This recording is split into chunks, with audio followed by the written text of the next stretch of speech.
विद्यार्थी भाइ बहिनीहरु यहाँहरुलाई हार्दिक स्वागत छ।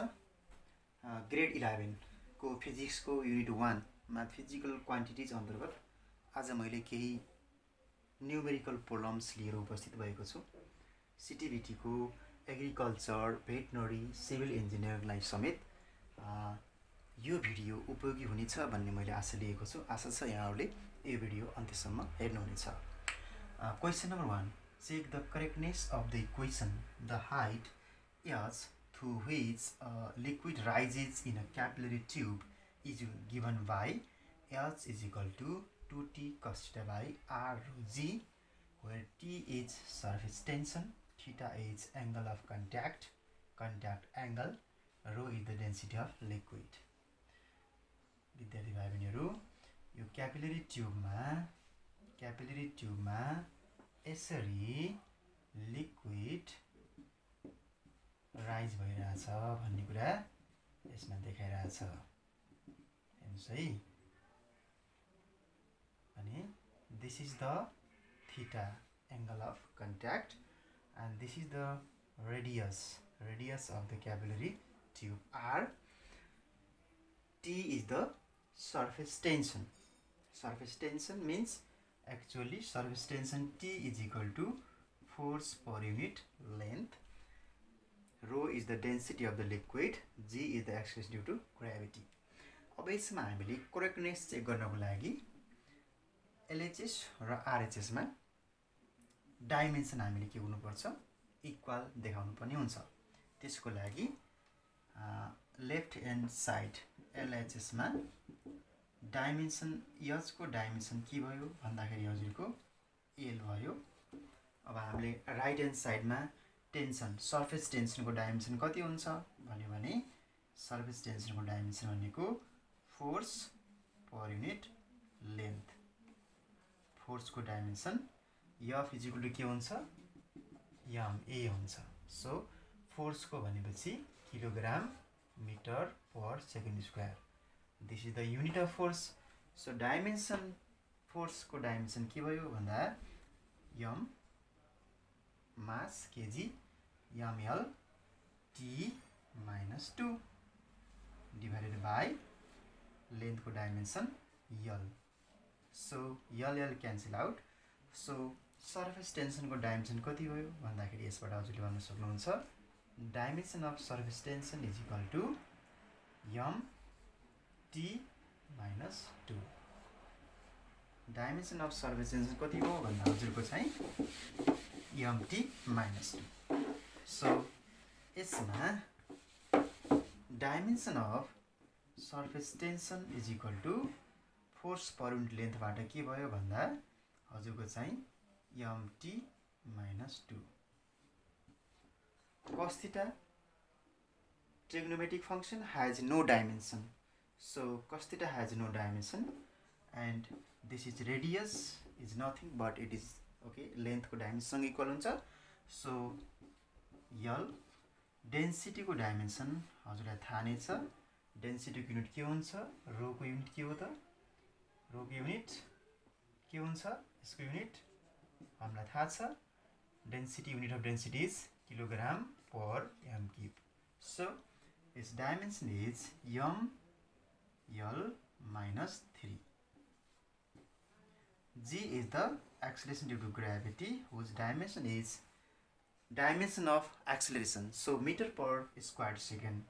So lt minus 2. lt minus 2. हजुरले यहाँनिर यो कुरा थाहा पाइसक्नु भयो भने अब हामीले के गर्छौं भनेपछि हजुरको यो भ्यालुलाई हामीले सब्स्टिट्युट गर्छौं। यो भ्यालुलाई हामीले के गर्छौं, यसमा सब्स्टिट्युट गर्छौं। हेर्नुस् है, ओके। अब हामीले यति कुरा हामीले भन्न सक्छौं, h को डाइमेन्सन के भयो l, t को डाइमेन्सन के भयो m, force per unit length गर्दाखेरि के भएछ mt minus 2,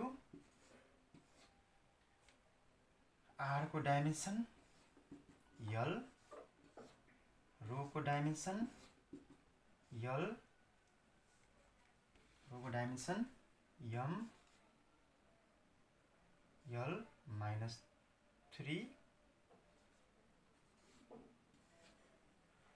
and dimension of g को डाइमेन्सन कति भयो भन्दाखेरि हजुरको LT - 2 यति कुरा हामीलाई थाहा भइसक्यो भने अब हामीले लेख्न सक्छौं LHS is equal to H which is equal to L. Now RHS is equal to 2T cos theta divided by R rho G. 2T cos theta by R rho G. अब यहाँनिर हजुरले भन्न सक्नुहुन्छ यसको डाइमेन्सन कति हुन्छ 2 constant quantity no dimension cos theta no dimension, so dimension of T divided by dimension of R, dimension of rho, dimension of G. Dimensions of T को dimension MT - 2 divided by L, dimension of rho ML - 3 LT - 2 यो भयो। अब हजुरले यसलाई के गर्नुपर्छ calculate गर्नुपर्छ। हेर्नुस् है यो क्याल्कुलेट गर्दा के हुन्छ भन्नुहुन्छ भने m cancel out T - 2 divided by L 1 - 3 - 2 plus 1 T यहाँ मात्र छ, so T - 2 अनि यसबाट हजुरले भन्न सक्नुहुन्छ T - 2 क्यान्सल आउट L -1 माथि जाँदा L + 1, सो यसबाट हेर्नुस् त LHS को डाइमेन्सन पनि L छ, RHS को डाइमेन्सन पनि L छ भने डाइमेन्सनली यो इक्वेसन के छ करेक्ट छ भनेर हामीले भन्न सक्छौं। बुझ्नुभयो? Dimension of LHS is equal to dimension of RHS. So here अब यसको लागि हामीले लेख्न सक्छौं dimension of LHS is equal to dimension of RHS. Hence this equation, okay, H is equal to 2T cos theta by R rho G is dimensionally correct. Dimensionally correct छ भनेर हामीले यसलाई भन्न सक्छौं।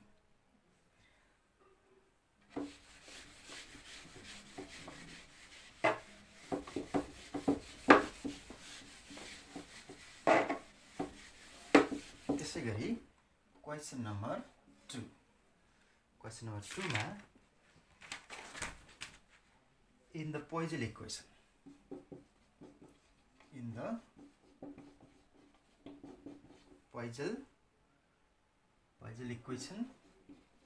Poiseuille equation V is equal to pi p r power 4 by 8 eta L. Determine the dimension of eta. Determine the dimension of eta. Eta को dimension हामीले निकाल्नु पर्ने छ। Where eta is the coefficient of viscosity. So V भनेको के हो यहाँनिर? The volume flow rate.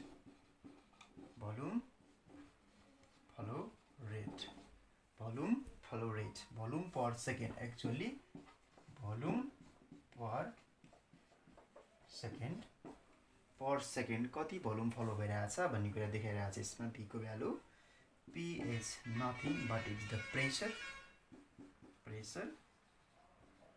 pi is the constant quantity, r is the radius, L is the length, eta is the coefficient of viscosity. र हामीले यसमा coefficient of viscosity eta को dimension निकाल्नु पर्ने छ। त्यसको लागि डाइमेन्सनल फर्मुला हाम्रो डाइमेन्सनल इक्वेसनमा लेफ्ट साइड र राइट साइडमा डाइमेन्सन लेख्छौँ अनि हामीले कोफिसिएन्ट अफ भिस्कोसिटीको डाइमेन्सन निकाल्न सक्छौँ। त्यसको लागि अब हामी सुरु गरौँ।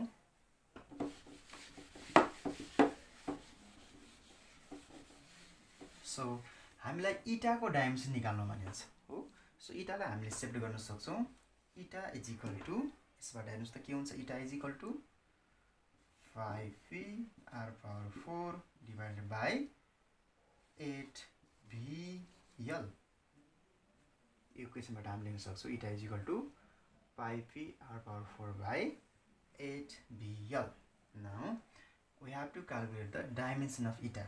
So dimension of eta is equal to dimension of pi is the constant quantity which has no dimension. So dimension of pressure, dimension of r power 4 divided by dimension of v, dimension of l.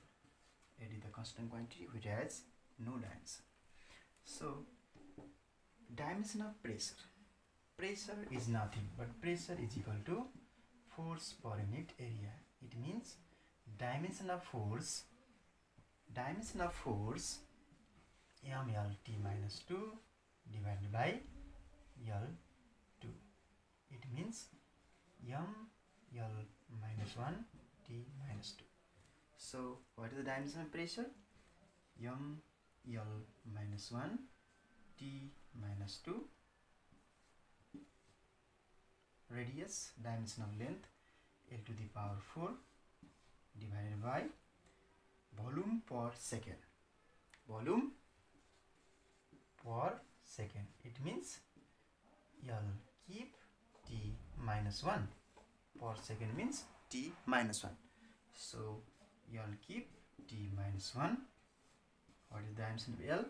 Simply L. हामीले अब यसलाई के गर्छौं, simplify गर्छौं। यसलाई हामीले अब के गर्छौं, सिम्प्लिफाई गर्छौं। सिम्प्लिफाई गर्दा के हुन्छ ल हेर्नुस् है त। Dimension of eta is equal to यो छ, is equal to m l minus 1 plus 4 minus L3 L1 L4 minus 4 माथि जाँदा minus 4 भयो। टाइम को के छ minus 2 plus 1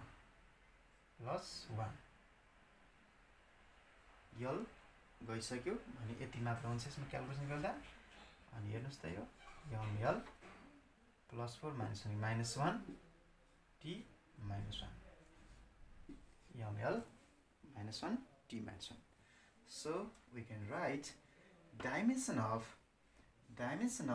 coefficient of viscosity is equal to ml minus 1 T minus 1. In this way we can calculate the dimension of coefficient of viscosity. Thank you very much. Thank you for watching this video.